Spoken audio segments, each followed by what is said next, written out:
Muchas gracias antes que todo por la invitación, Ramiro.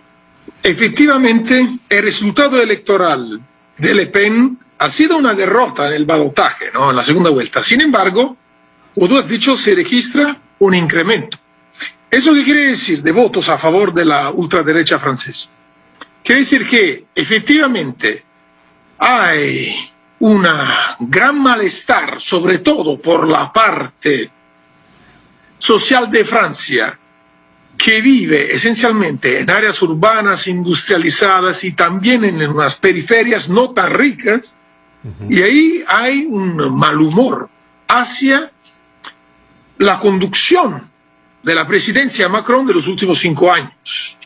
Y bueno, también el proyecto comunitario ha sido cuestionado, sobre todo por Marine Le Pen, desde hace años. Se cuestiona muchísimo la necesidad de esta Unión Europea con una locomotora franco-alemana. Marine Le Pen estaba a favor también de reconsiderar la participación francesa en la Unión Europea. En los comicios anteriores también se había hablado de la posible salida de Francia. Ella ahora está hablando de la Europa de las naciones, ¿no? Que es otra forma de ver, pero es una forma de ver más conservadora, ¿no? Más conservadora, efectivamente, como tú has subrayado. Entonces, ¿por qué ganó Macron? Efectivamente, ya nos hemos dado cuenta durante la primera vuelta que el mandatario no la tenía fácil. No la tenía fácil. Sin embargo, logró convencer a buena parte del electorado que le dio confianza, a pesar del gran incremento del voto a favor de Marine Le Pen. Pero mucho cuidado, un dato que me llama la atención es el alto porcentaje de abstención, 28%, ¿no? Correcto. El más alto y de los otro últimos dato, años. El más alto, efectivamente. Y Ramiro, un dato interesante tiene que ver con lo que ha comunicado Ipsos, prácticamente en una encuesta, la edad de los electores que no han ido a votar. El 41% son electores entre 18 y 24 años. El 38% se podía colocar en el rango de edad 25-34. Gente joven. Es muy interesante este dato, porque ¿qué nos dice? Que los jóvenes no querían votar, no han votado, desconfianza hacia el futuro y las opciones políticas. Y Macron debe tener mucho cuidado, porque durante la campaña del balotaje, que ha dicho que él no seguirá, habrá una discontinuidad, no seguirá la senda anterior política, porque ha generado mucho descontento. Él tuvo una ventaja para gobernar.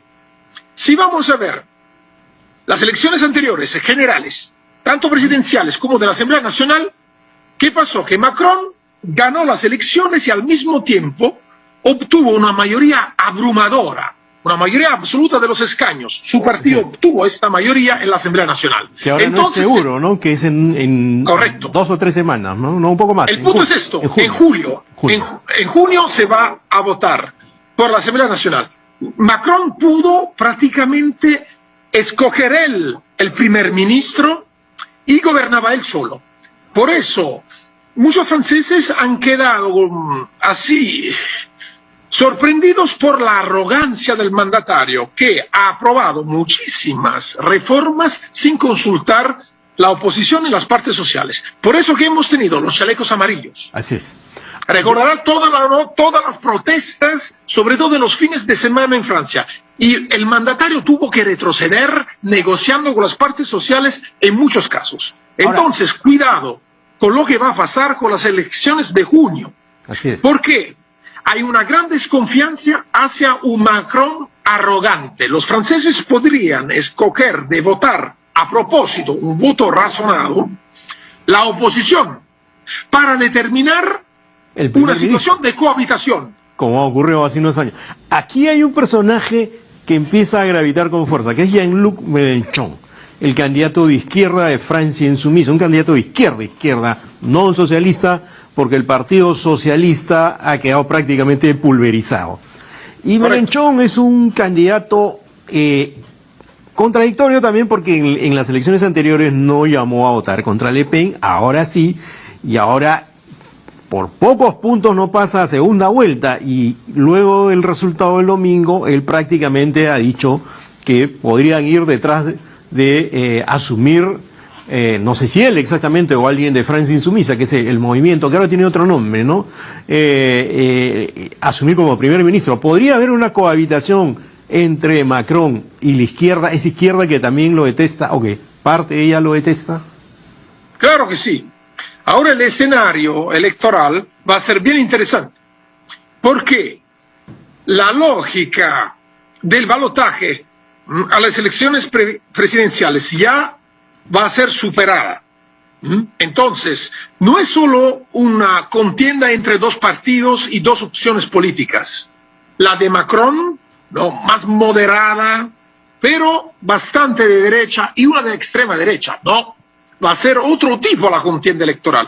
La contienda estará relacionada para obtener el control de la Asamblea Nacional, lograr la mayoría absoluta de los escaños para poder expresar un primer ministro, porque no tenemos que olvidarnos la diferencia del sistema político francés con, por ejemplo, el norteamericano o con el peruano. Estamos hablando no de un sistema presidencialista, sino semipresidencial. ¿Qué quiere decir? Que el poder político y de gobierno está compartido entre el presidente y el primer ministro. Correcto.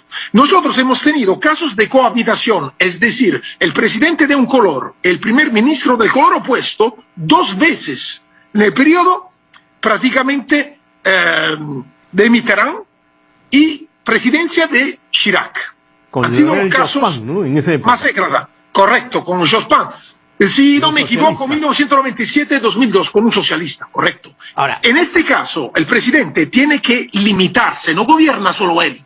No, él se dedica más a política exterior y al sector defensa, mientras la dirección de la política interna la toma el primer ministro. Entonces, hay una limitación del poder presidencial, algo que Macron no ha probado en carne propia, porque durante estos últimos 5 años él ha gobernado con una mayoría abrumadora en la Asamblea Nacional.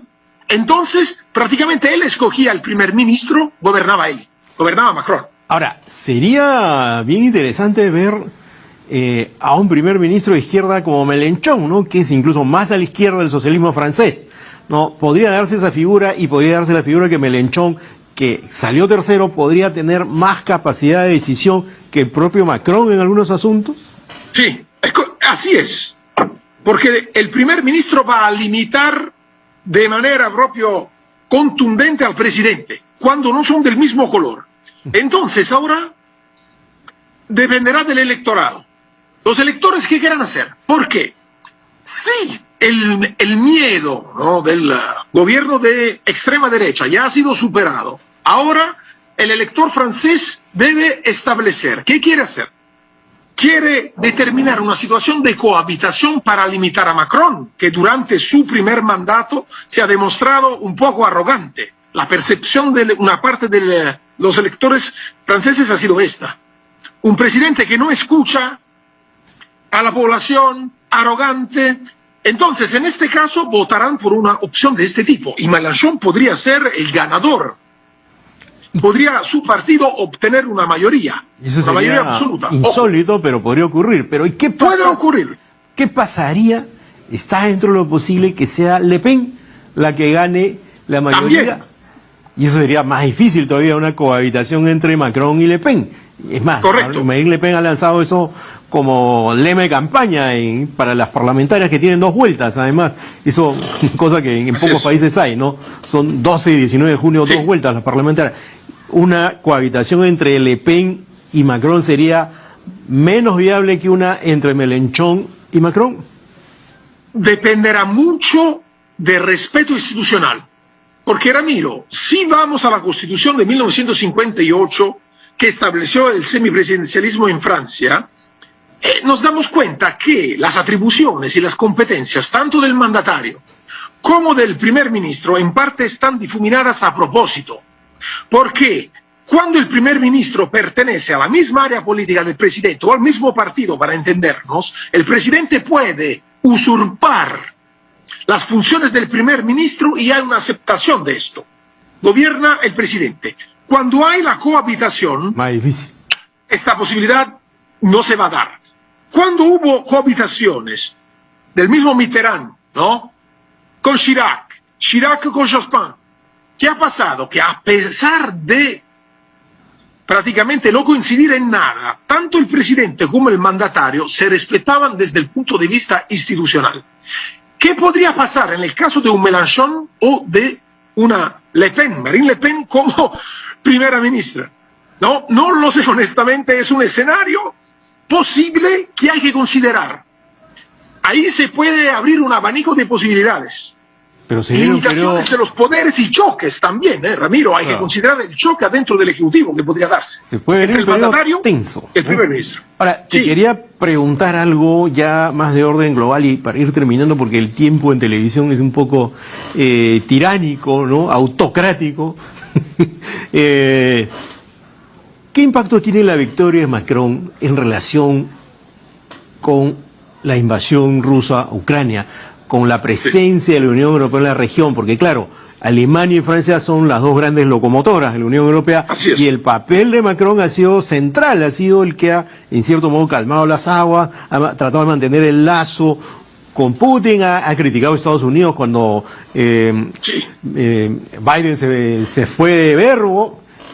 ¿Va a seguir teniendo ese papel a pesar de la cohabitación posible? Bueno, sí, yo creo que a pesar de todo él puede reforzar su postura y sobre todo con su victoria ahora. Tenemos que recordar que la Constitución francesa prevé solo 2 mandatos consecutivos. Después no podrá postular más. Macron, que en este momento tiene también la presidencia, Francia tiene la presidencia de la Unión Europea en el primer semestre del año, claramente podrá impulsar ulteriormente iniciativas para lograr negociaciones. Macron ha sido muy activo cuando ha comenzado esta guerra. Ha buscado el diálogo y, como tú has dicho correctamente, cuando se ha tratado de bajar el tono, sobre todo por las declaraciones de Biden, él ha sido contundente. Lo ha dicho, ha sido claro. Entonces yo creo que ahora se puede reforzar su política y su capacidad de mediación. ¿Puede influir un primer ministro sobre esto? Sí, no. ¿Por qué? En síntesis, la Constitución francesa reconoce grandes competencias al mandatario en política exterior en el sector defensa. Entonces tendrá siempre un poco de libertad con respecto también a un primer ministro, que no puede ser de su área. Si va a ocurrir esto, un Mélenchon o una Le Pen. Ahora sí, para terminar, te pido una respuesta corta. Es curioso porque entonces Macron está frente casi a 2 extremos, que va a ser difíciles como un gobernante aparentemente centro, más de centro derecha, pero digamos relativamente moderado, ¿no? Aunque algunas medidas usaron estas controversias, esas turbulencias que tú mencionabas, va a gobernar con alguien como Mélenchon o como Le Pen, que no, especialmente Le Pen, no son especialmente devotos de la Unión Europea, especialmente Le Pen, ¿no?, cómo gobernaría y seguiría siendo la locomotora de la Unión Europea ante la ausencia de Merkel. Además, no sé si te fijaste, pero Macron adquirió más presencia cuando Merkel ya no estaba en escena, porque Olaf Scholz, el canciller alemán, no tiene todavía un perfil fuerte. No. ¿Va a poder hacerlo? ¿Va a poder mantener esa imagen de líder de la Unión Europea? Qué buena pregunta. Lamentablemente tenemos que esperar para tener una respuesta, en el sentido, si el electorado francés no quiere darle confianza a Macron con un voto contundente y él no puede obtener la mayoría absoluta de los escaños en la Asamblea Nacional, deberá sí o sí negociar con quién será el premier. Y eso puede ser un problema, efectivamente, porque puede restar de alguna manera su también prestigio a nivel internacional. Dependerá si se da esta oportunidad de cohabitación, con quién deberá cohabitar, un Mélenchon o Le Pen. En el caso de Le Pen, el choque en el liderazgo comunitario será probable. Con Mélenchon algo se puede mediar, pero con Le Pen será bastante difícil. Hay que ver cómo los electores franceses consideran la reelección de Macron. Si quieren darle confianza, dar confianza a la declaración de él, que ha dicho que va a romper la continuidad con la política anterior, va a escuchar más. Si confían los electores o no van a darle confianza, entonces van a escoger otra opción. En este caso, cohabitación con todos los problemas y los peligros, ¿no?, relacionados. Ok, Francesco, te agradezco mucho tu presencia en Geomundo. Creo que ha sido una conversación bastante sustanciosa y que nos va a dar, les va a dar a los amigos televidentes algunas claves muy importantes para entender lo que se viene. O sea, este partido no termina acá, termina el 19 de junio en realidad, cuando sea la segunda vuelta de la elección parlamentaria. Gracias, Francesco, hasta otra oportunidad. Muchas gracias. Vamos, amigos, a un corte y retornamos acá en Geomundo.